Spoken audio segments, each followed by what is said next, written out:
there's a certain thrill, a primal satisfaction that comes from building something with your own two hands, especially when that something is a miniature marvel of engineering, a mini jet engine. Yes, you read that right. You can actually build a working jet engine in your own home, and while it won't power a Boeing 747, the experience is incredible.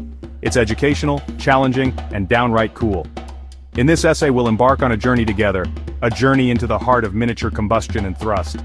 We'll explore the fundamentals of how these tiny titans work, gather the necessary tools and materials, and then dive headfirst into the step-by-step process of building your very own mini jet engine. So buckle up, put on your safety glasses, and let's get started.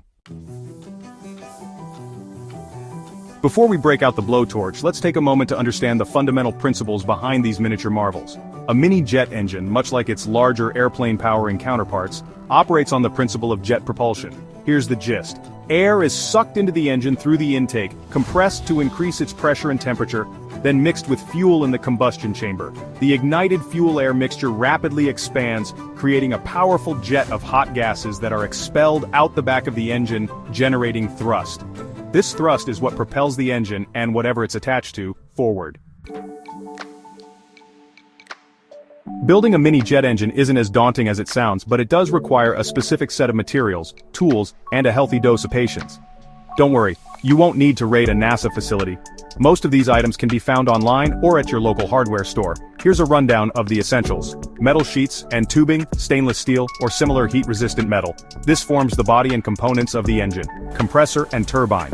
You can purchase pre-made ones or fabricate your own. These are crucial for airflow and power. Fuel injector nozzle. A precise nozzle that atomizes the fuel for efficient combustion. Spark plug and ignition system to ignite the fuel-air mixture. Metal cutting tools. Angle grinder, Dremel, hacksaw, etc. for shaping metal. Welding equipment, TIG or MIG welder for joining metal parts. Safety gear, gloves, safety glasses, ear protection, and a fire extinguisher are essential. Now for the exciting part, building the engine. We'll break down the process into manageable steps. Remember, patience is key, and accuracy is paramount. Creating the combustion chamber, where the magic happens. The combustion chamber is the heart of your mini jet engine, where the fuel and air mix and ignite.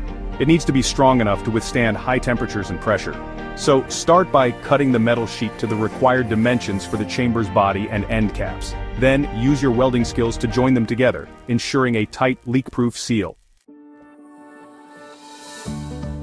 Compressor and turbine, the heart of your mini jet.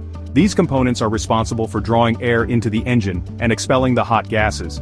You can purchase pre-made compressor and turbine assemblies, or try your hand at fabricating them yourself. If you're using pre-made ones, just follow the manufacturer's instructions for assembly and installation.